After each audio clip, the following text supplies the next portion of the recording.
What's up, Clay-Chalkville? This is Simone Smith, and welcome back to our 5th season of Keeping Up with Clay-Chalkville.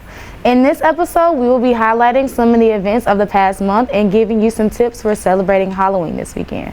Let's get into it. The Proud Family. What?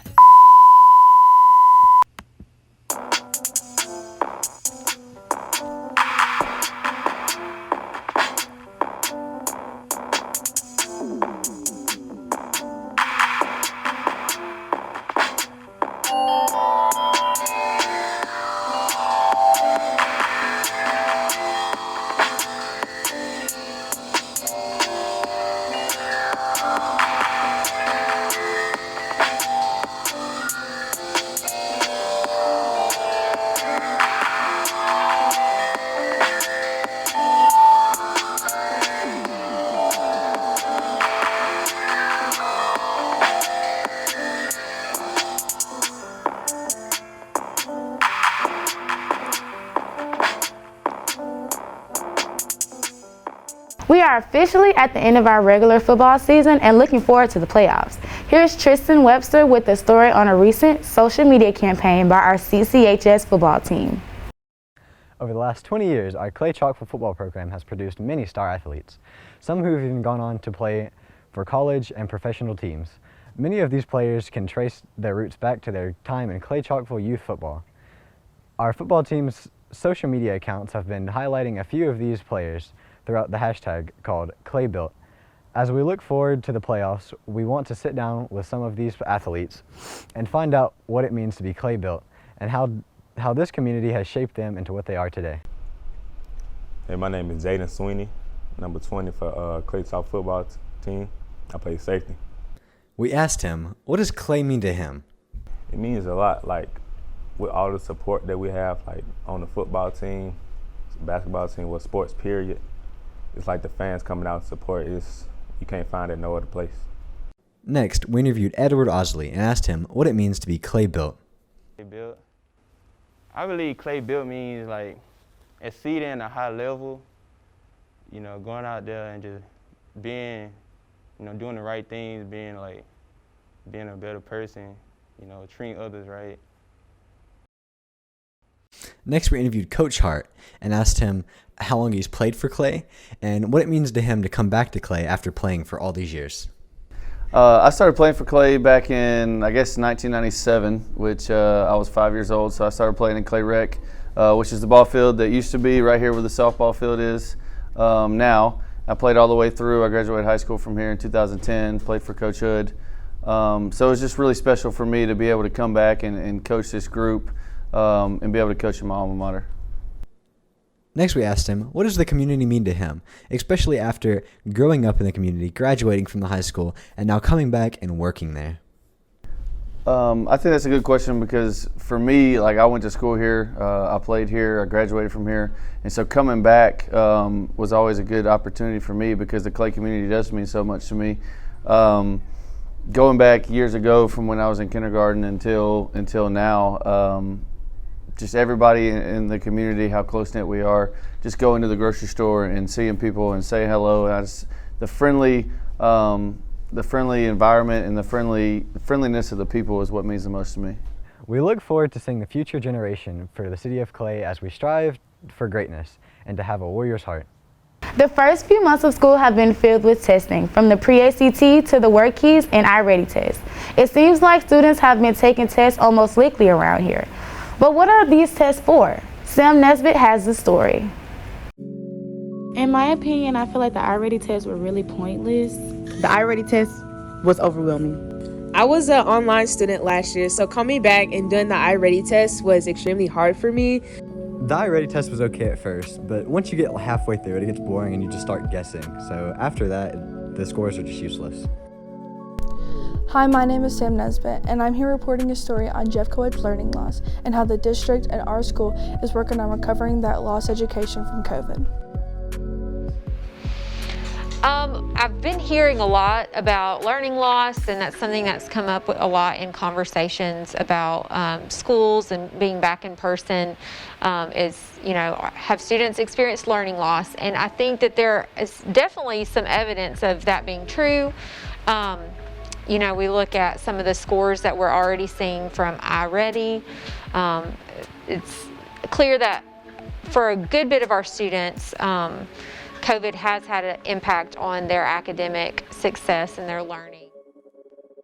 And so many of the teachers, when the students started, they decided to give them assignments that were based on standards that were previously learned, so that way they could adjust their standards that are supposed to be taught in their grade level. And then along with that, we also did iReady testing, where we've looked at the data to see what grade level many of our students are on, and we can also compare that to their Scantron series, or their performance series that we received from when they were in 7th grade. All right, will you go ahead and introduce yourself and let me know what your job is at the board and stuff like that? Absolutely. I'm Carrie Beth Buchanan, and I'm the secondary English specialist and world language specialist. So I help support 6 through 12 English and world language teachers with implementation of their curriculum and anything they need instructionally. First question is, what is Jeffco doing to address potential learning loss in students, specifically high school students? So this past year was, we changed to a new mathematics course of study. So we adopted the A+ curriculum and resources to help teachers with that change. We've also begun using the iReady diagnostic that's administered for math and reading K-12 to help identify students who need intervention. Elevate is another new reading support for students who need serious intervention in terms of reading. And we've been emphasizing reading, talking, writing in all of our courses, and using proficiency scales in the content area to help teachers to determine those priority standards they really need to focus on, and provide entry points into standards mastery for students who aren't quite at the standard, who are at the standard, and who have advanced beyond the standard.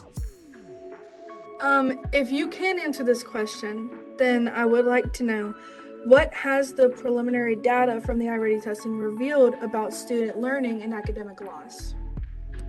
Well, we knew there were going to be some gaps, because basically 2 years when school was not normal, and the iReady data has revealed those gaps. So once we can really identify what the specific gaps are in reading and math, it can help us develop a stronger plan on how to address them and to help catch everybody up. But one thing that I do think is important is that we don't just look at this as just learning loss. I think that students, especially high school students, have gained a lot of experience through the last 2 years or so. They have had to do things and adapt in ways that they probably wouldn't have had if we never had to experience this global pandemic. Some of examples of things like that include like having to manage your own time. A lot of young people don't really have to learn that lesson. They're not forced to learn that lesson until they go off to college or until they're out of high school, where they're more independent. You guys had to learn that last year when we were doing remote learning. You had to figure out how to manage your time and be responsible for your own learning in a lot of ways.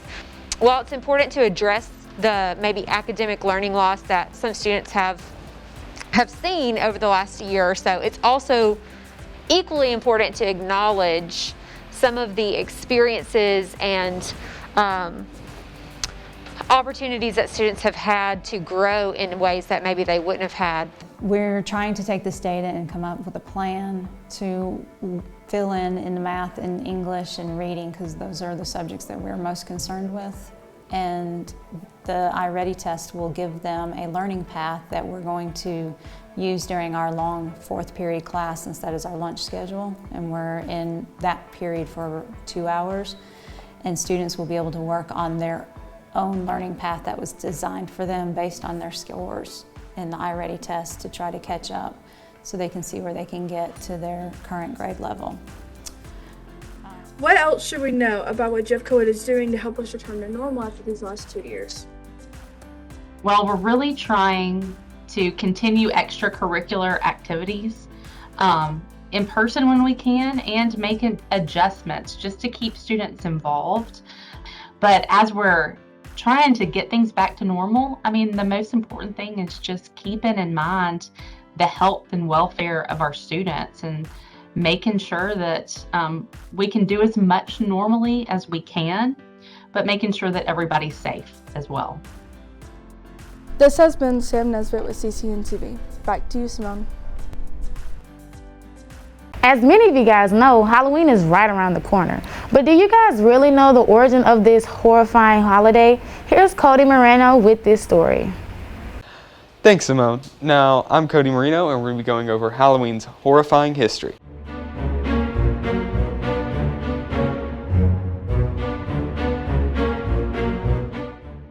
Now, America took different parts from different cultures and consolidated it into one culture that we now know today as Halloween. The most central part of Halloween is trick-or-treating, which was originally an Irish tradition called guising, which has mostly remained the same ever since its creation in the 1600s, besides some minor changes in tradition. In Celtic tradition, soul cakes were commonly used to give out to trick-or-treaters instead of candy, as it was a common baked good. In Irish folklore, there was a man named Stingy Jack who tricked the devil into turning himself into a coin and put him next to a cross, which prevented the devil from turning him back into his original form.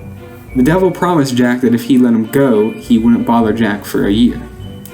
A year later, Jack tricked the devil again, making the devil very angry.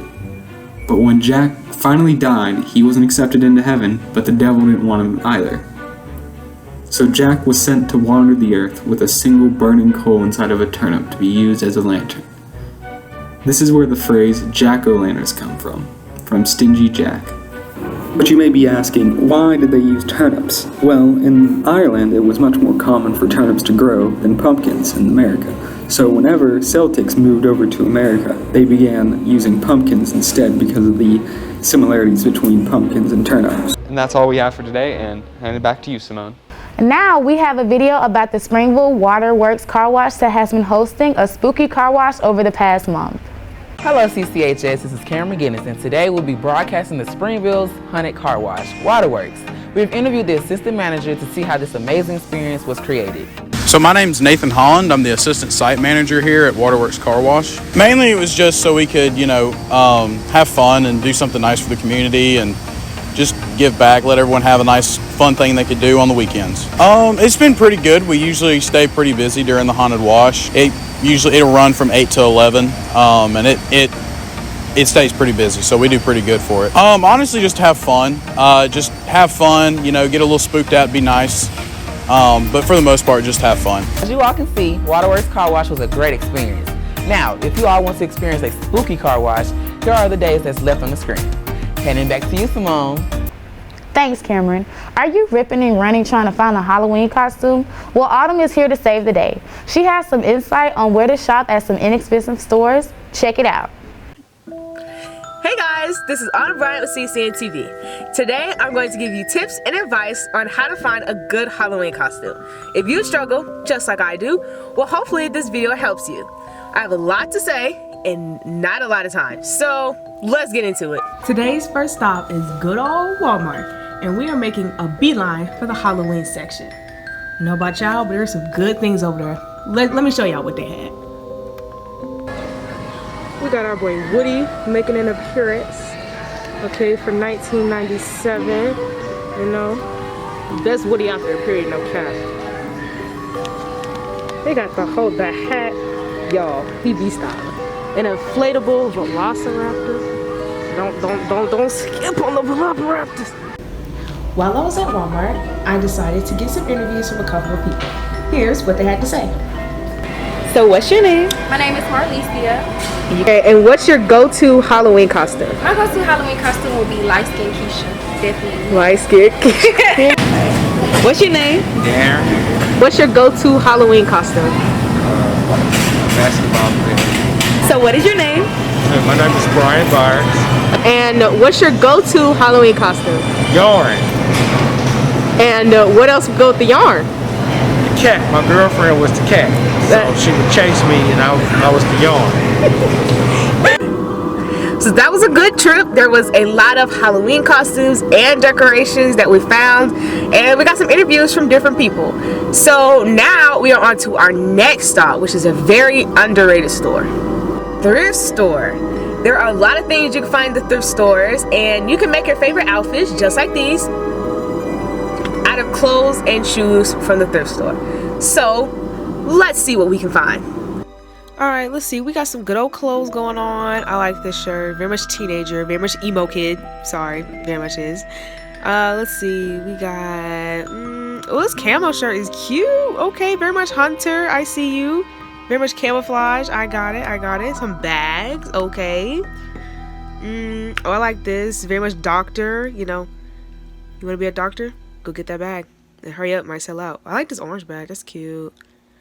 Our shoes, champion, yellow, gold champions at that. Okay.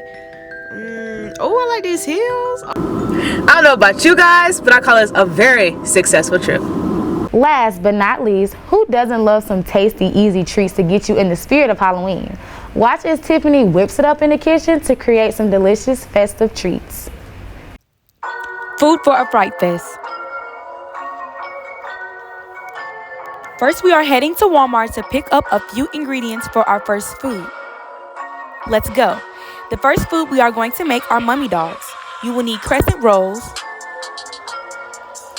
and any choice of hot dogs. Lastly, go to the decorating aisle and pick up eyeballs and black icing. Now, let's get started. First, you're going to get your crescent rolls, pop it, and lay it on a cutting board. Start cutting thin strips until it looks like this. Then you're going to get an ungreased pan and place your hot dogs on the pan. You're going to wrap the crescent strips around each hot dog until it looks like a mummy. Now you're going to place it into the oven at 350 for 10 minutes or until they turn golden. Once they're done, you're going to take them out and let them cool for about 5 minutes. Then you're going to get your black icing and put 2 dots at the top and get your eyeballs and place them on the 2 dots. And that's it for your mummy dogs. Now we're going to make ghost pretzels. You will need pretzels, white chocolate, and eyeballs. Set up your ingredients and let's get started. Put your white chocolate in a microwavable bowl and heat it up for about 30 seconds. Take the bowl out and stir it up and make sure it has a good consistency. Get your pretzels out and dip them into the white chocolate. After dipping them into the white chocolate, you're going to tap the bowl to get the excess chocolate off of it. And once you're done with that, you're going to get your eyeballs and place them at the top in the 2 holes.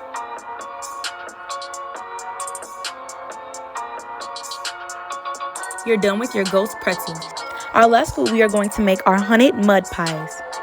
You will need any form of a cup, pudding, crushed Oreos, gummy worms, Milano cookies, and black icing. You're going to get your mason jar and put your first pudding inside.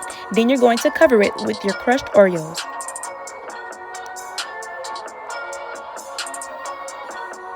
You will repeat this till you reach the top. Then you're going to get your gummy worms and place them outside the jar.